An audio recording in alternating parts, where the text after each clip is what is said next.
Vamos a leer un nuevo artículo sobre prevalencia de los defectos del habla en pacientes con maloclusiones dentales. Resumen. El objetivo del presente trabajo es establecer la prevalencia de defectos del habla en pacientes diagnosticados con maloclusiones dentales en los 3 planos del espacio, asistentes a las clínicas de ortodoncia de la Universidad Cooperativa de Colombia, sede Bogotá, en el año 2012. Se realizó un estudio descriptivo de corte transversal en 68 pacientes diagnosticados con maloclusión dental, mediante un examen clínico de la cavidad oral para evaluar las características oclusales encontradas en los planos sagital, transversal y vertical, aplicando el método de registro epidemiológico de York. Asimismo, se les realizó una grabación de la narración espontánea de un equipo de Tascam, diagnosticando defectos del habla según el punto de articulación usando el programa FON para la transcripción fonética. Los resultados mostraron que los defectos del habla con mayor prevalencia fue la linguoalveolar, seguida de la bilabial y linguodental. La totalidad de los pacientes diagnosticados con defectos del habla presentaron algún tipo de maloclusión en el plano sagital. Clase 1. En el plano vertical fue la mordida abierta anterior con un 25% y el plano transversal de la mordida cruzada un 19%. Los defectos del habla de las sílabas sere, jere, pere se relacionaron con la maloclusión clase 3. Los sonidos más alterados fueron las linguoalveolares, como la S, la R y las sílabas trabadas con R, los que sugiere las maloclusiones como factor de riesgo para la presencia de dislalias.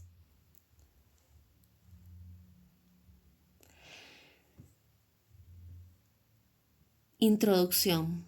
La palabra dislalia o dificultad en el habla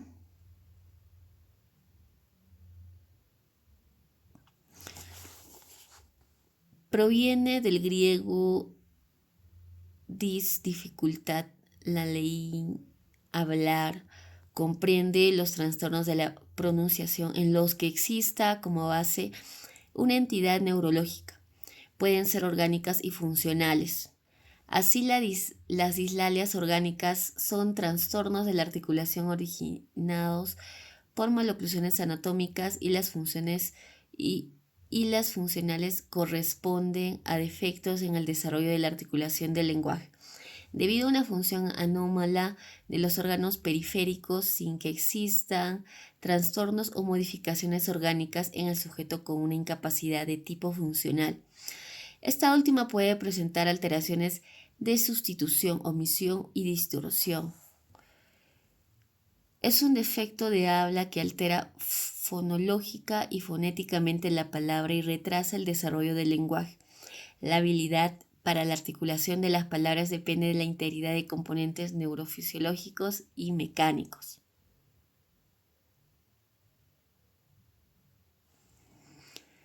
La evolución del habla y la morfología oral son interdependientes. Es de suma importancia la armonía del ambiente dental, pues influye en la postura y la acomodación de la lengua al hablar y consecuentemente en la calidad de la articulación de los fonemas.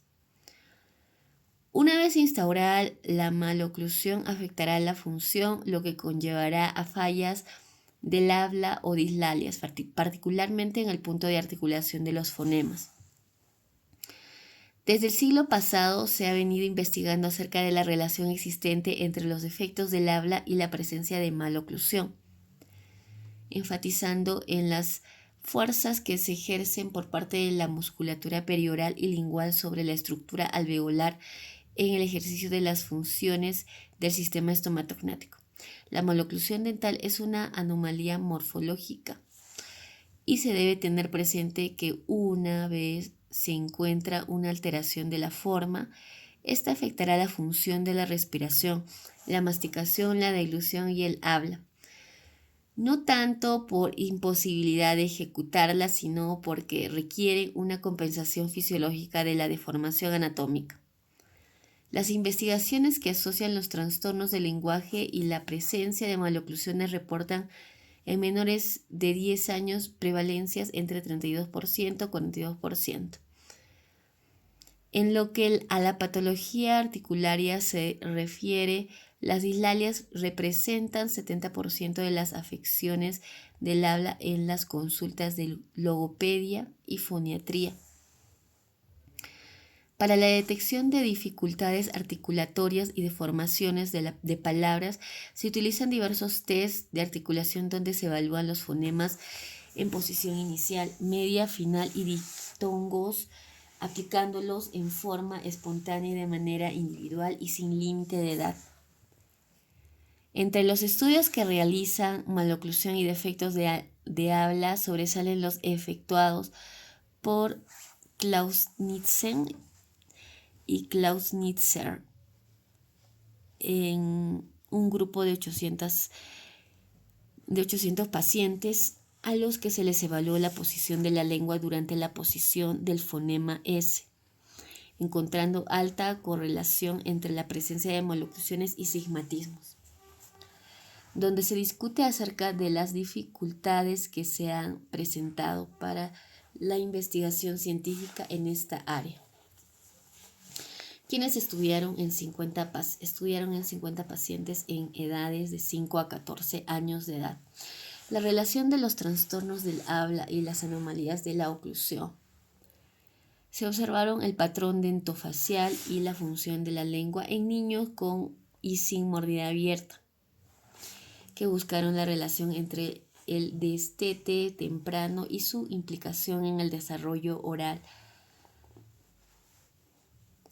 motor, concentrándose en sus consecuencias a nivel de oclusión, respiración y otros aspectos orales motores de los niños, quienes analizaron los cambios en la articulación de la palabra en pacientes con maloclusión clase 3 o con mordida abierta anterior, sometidos a cirugía ortognática, que revisaron 50 niños de 5 años de edad con diagnóstico de retardo de lenguaje para encontrar asociación entre las alteraciones del habla y la maloclusión,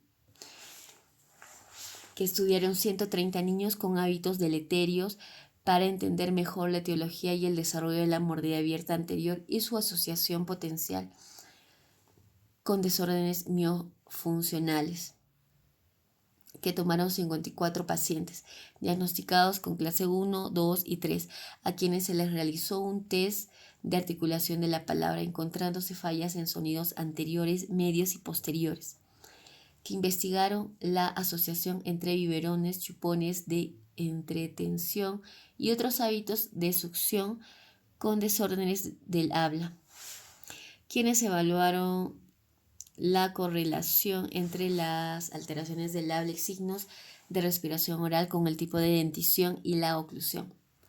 Prosiguiendo con los estudios pertinentes al nuestro, concretamente la relación entre las maloclusiones y las dislalias han sido estudiadas por autores como Faronato, Giannini,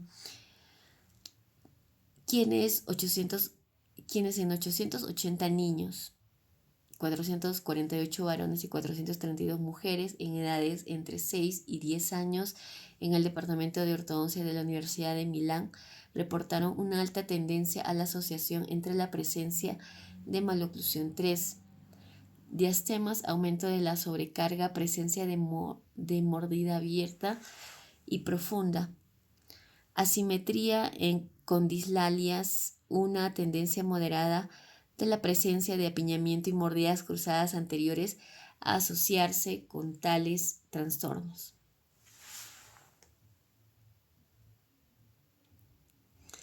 La oclusión de clase 2, la protrusión de los incisivos superiores, la mordida cruzada posterior, mostraron baja tendencia a asociarse a dislalias.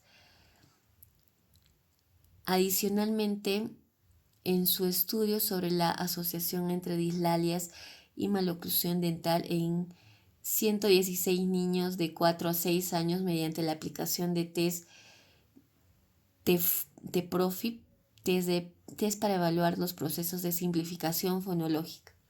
Hallaron asociados los planos terminales a las dislalias de tipo distorsión y sustitución. La sobremordida horizontal estuvo asociada con la sustitución de los fonemas. Asimismo, la omisión estuvo presente con mayor frecuencia en el arco de Baume tipo 1 y los planos terminales, la sustitución de los fonemas con la sobremordida horizontal y la ausencia de dientes anteriores superiores. Con respecto al arco de Baume tipo 1, este también se relacionó con la omisión de sonidos de los fonemas. Por otro lado, Hu, Shou y Fu en 1907 investigaron los efectos de la maloclusión clase 3 esquelética con desórdenes articulatorios en un grupo de pacientes chinos. Encontrados que los errores de pronunciación en consonantes fueron la ZH, CH, SH, ZY. La distorsión y sustitución se presentaron como las alteraciones más usuales. Las anomalías ortodónticas como mordida abierta, protrusión grave, anodoncias en los incisivos puede causar trastornos del habla.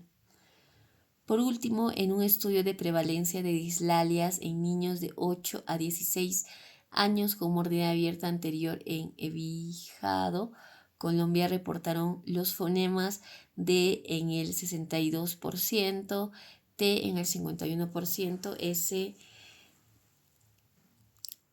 y la distorsión como las alteraciones más frecuentes en los 3 tipos de mordida abierta anterior, concluyendo que los defectos de habla son muy comunes en niños con mordida abierta 77%.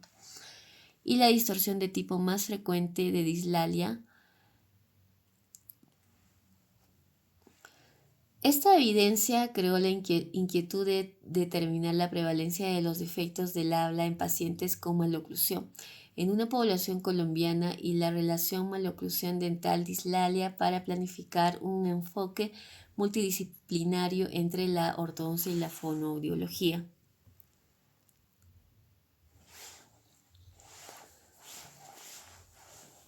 Se realizó un estudio descriptivo de cohorte transversal en 1.400 pacientes que consultaron al Servicio de Salud de la Especialización de Ortopedia Funcional y Ortodoncia en la Universidad Cooperativa de Colombia, sede Bogotá, durante el 2012, para determinar la prevalencia de dislalias en pacientes diagnosticados con maloclusión dental.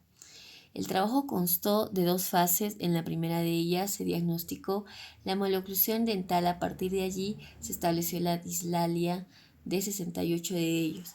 Se incluyeron pacientes con maloclusión dental, exceso masculino o femenino mayores de 5 años, cuya lengua materna fuera el castellano, y fueron excluidos aquellos que no firmaron el consentimiento informado de déntulos o usuarios de prótesis dentales parciales o totales, que estuviesen o hubiesen tenido tratamiento fonoaudiológico, ortodóntico u ortopédico maxilar funcional, así como tratamiento quirúrgico de índole maxilofacial, problemas de audición, patología neurológica, malformaciones craneofaciales y alteraciones de frenillos lingual o labial. La ortopedista analizó los modelos de estudio de estos pacientes utilizando el índice de registro epidemiológico de York para clasificar a las maloclusiones en los 3 planos del espacio: sagital, vertical, transversal. En el plano sagital, para dentición temporal, se tuvieron en cuenta los planos terminales, y para dentición mixta y permanente, la clasificación de Angle. En el plano vertical, la mordida abierta anterior y la mordida profunda.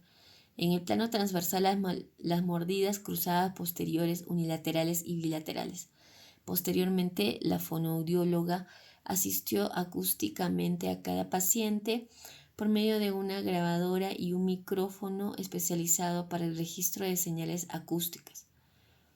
Tascam, Linear, PCM y NADI System CM100 realizó una grabación sobre la narración espontánea de las imágenes del cuento Frog, Where Are You? Y controló la recepción del sonido mediante auriculares. Las muestras acústicas fueron analizadas en los laboratorios de lingüística de la Universidad Nacional de Colombia, donde se estableció el perfil de cada paciente, el periodo de frecuencia fundamental, y por medio del programa FON se segmentó el audio registrando la transcripción fonética. Esta investigación fue avalada por el Comité de Bioética de la Facultad de Odontología de la Universidad Cooperativa de Colombia, sede Bogotá. Todos los pacientes firmaron el consentimiento informado y, en caso de los menores de edad, el asentimiento. Los resultados fueron registrados en una base de datos Microsoft Excel 2012. Se utilizó el programa IBM SPS Estadísticas 20 con licencia portátil institucional para el análisis de resultados. Para la descripción de las variables de tipo cualitativo, como sexo, maloclusión y alteraciones del habla, entre otras, se utilizaron distribuciones de frecuencia y distribuciones porcentuales. En las variables de tipo cuantitativo, como la edad, se midieron las medidas de tendencia central con el promedio y la mediana, medidas de variabilidad y dispersión como el rango, la varianza y la desviación estándar con su respectivo coeficiente de variación para medir la homogeneidad de los datos. Para calcular las prevalencias de las alteraciones del habla se utilizaron porcentajes para establecer la relación entre las maloclusiones y alteraciones del habla. Se utilizó el análisis de prueba chi cuadrado de independencia y el cálculo de coeficiente de correlación para las variables nominales. Los 68 pacientes evaluados se distribuyeron según el sexo así: 54% masculino y 45% femenino. Todos presentaron algún tipo de maloclusión en el plano sagital, tal y como se muestra en la figura 1. Sagital Sagital 68 pacientes, vertical con problemas verticales un 38% y transversal 20%. Recordemos que sagital puede ser clases 1, 2, 3, vertical, mordidas abiertas, mordidas profundas, y transversal cuando el arco superior o arcada, usualmente la arcada superior está estrecha, ¿no? Puede ser amplia también.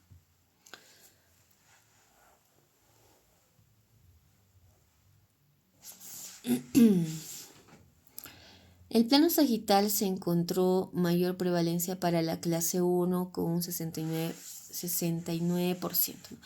En el plano sagital se encontró mayor prevalencia para la clase 1 con un 69%. En el plano vertical, la mordida abierta anterior en un 25% y en el plano transversal la mordida cruzada con un 19%. Entonces, en el plano sagital se presentaron más clase 1, ¿verdad? Plano vertical, más es una mordida abierta, y en el plano transversal lo que es mordida cruzada, como muestra en el diagrama. En cuanto a la prevalencia de dislalias en los pacientes objetivo de estudio, el mayor porcentaje correspondió a los linguoalveolares,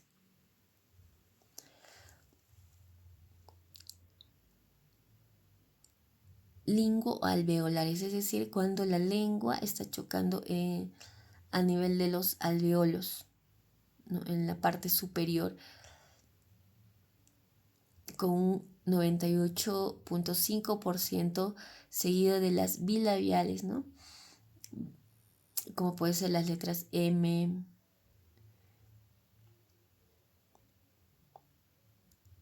con un 7%. En el caso de las lingoalveolares, puede ser la T, la D. Las lingodentales en un 4%. Cabe anotar que en un solo paciente se puede encontrar varios tipos de dislalias.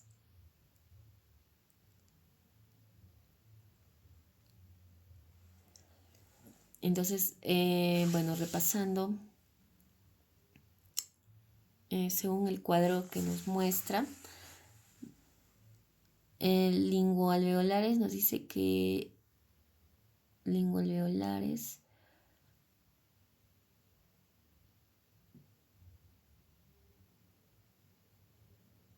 bilabiales, lingoalveolares, sílabas trabadas y vocales.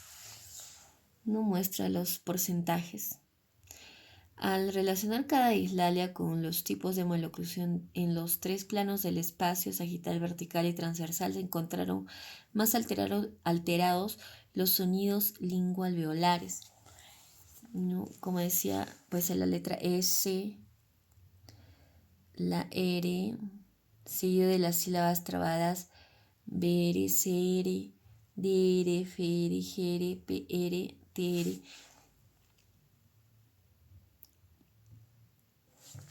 Puesto que el valor P es mayor a 0.05, entendemos que las maloclusiones en la muestra no tuvieron relación con las alteraciones fonéticas del habla.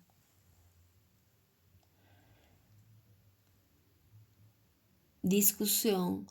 Cuando las alteraciones de los órganos implicados en la producción, transmisión o percepción del lenguaje afectan la estructura o función de estos, se reduce la capacidad articulatoria para la producción de los fonemas, lo que provoca alteraciones en el habla, como se dedujera en los estudios. La presente investigación buscó obtener información acerca de la prevalencia de las dislalias en pacientes con maloclusión dental, utilizando el índice de registro epidemiológico de York, modificado por Thaelander, para clasificar las maloclusiones. Asimismo, para el diagnóstico de las dislalias se tuvieron en cuenta los criterios básicos propuestos en los test de articulación. Sin embargo, estos presentan limitaciones de percepción auditiva de quien hace el diagnóstico. Por esta razón se decidió tomar una muestra del lenguaje espontáneo y su transcripción fonética para resultados precisos en la articulación de cada fonema según el alfabeto fonético internacional. En este estudio se buscó que todos los pacientes presentaran algún tipo de maloclusión, siendo las alteraciones oclusales en el plano sagital las que se presentaron en el total de los pacientes examinados, similar a lo reportado en SAF 4 en niños de 12 años, 84%. Así del Ministerio de Salud de 2014, así como el reportado en el estudio de Botero Vélez en el 2009, que fue del 99,4%. La alteración de la forma puede llevar a la modificación de la función, como son las fallas del habla o dislalias, particularmente en el punto de articulación de los fonemas. En cuanto a la presencia de dislalias con los tipos de maloclusión, se encontró los pacientes examinados con el sonido más alterado fue la S, coincidiendo con los descrito con Klausnitzer y colaboradores. En el estudio realizado por Álvarez en un grupo de 50 niños de 5 años de edad, hallaron que en el 32% de los que presentaron mordida abierta anterior, el mayor problema del habla fue los fonemas S, R, ¿no? Mientras que las sílabas trabadas con R se relacionaron con maloclusiones de clase 2. R, ¿no? R, sí, y clase 3, similar a lo encontrado en el presente trabajo. En el total de pacientes diagnosticados con maloclusión, la mayor prevalencia de alteración del habla de tipo articulatorio se relacionó con los sonidos lingoalveolares seguidos de las sílabas trabadas. Resultados semejantes a los reportados en el estudio, quienes realizaron en un grupo de 54 individuos la clasificación de la maloclusión y un examen fonoarticulatorio para determinar los fonemas modificados, así como el patrón articulatorio compensatorio. Encontraron que se presentó mayor porcentaje de modificación en los fonemas medios D, S, T para todas las clases con la siguiente proporción: clase 1, 14%, clase 2, 27% y clase 3, 20%. En este estudio sugiere una relación entre las maloclusiones y las dislalias, contrario a lo reportado por Johnson, quienes sostienen que ciertos pacientes con maloclusión compensan la mala articulación. Estudiaron radiográficamente la posición de la lengua en reposo y durante la emisión del fonema S en pacientes clase 3, observándose una adaptación de los labios y la lengua al hablar en pacientes con maloclusión. Sin embargo, autores como Velázquez y colaboradores sostienen que en pacientes con diagnóstico de maloclusión clase 3 o mordida abierta anterior y sometidos a cirugía ortognática se encuentra un gran cambio positivo en la articulación de la palabra, mejorando la calidad del habla. Los resultados obtenidos en el presente estudio sugieren el trabajo multidisciplinario de ortodoncistas, ortopedistas, maxilares, fonoaudiólogos, otorrinolaringólogos, entre otros, como una estrategia importante de abordaje de los pacientes en aras de lograr una rehabilitación integral y eficiente de alcance significativo. Se puede afirmar que sin este tipo de abordaje de la maloclusión y la dislalia se corregiría solamente la función o la forma, pero no las dos que dependen una de otra. La revisión de literatura efectuada para esta investigación no se evidenció la utilización de transcripción fonética como medio diagnóstico para detectar las diversas dislalias. La mayor parte de la evaluación de dislalias se han realizado con el uso de percepción auditiva del evaluador para determinar el diagnóstico de la patología, restándose confiabilidad a los resultados. Se sugiere que en futuros estudios fonéticos y fonológicos se utilice esta herramienta como medio diagnóstico en la expresión del lenguaje oral.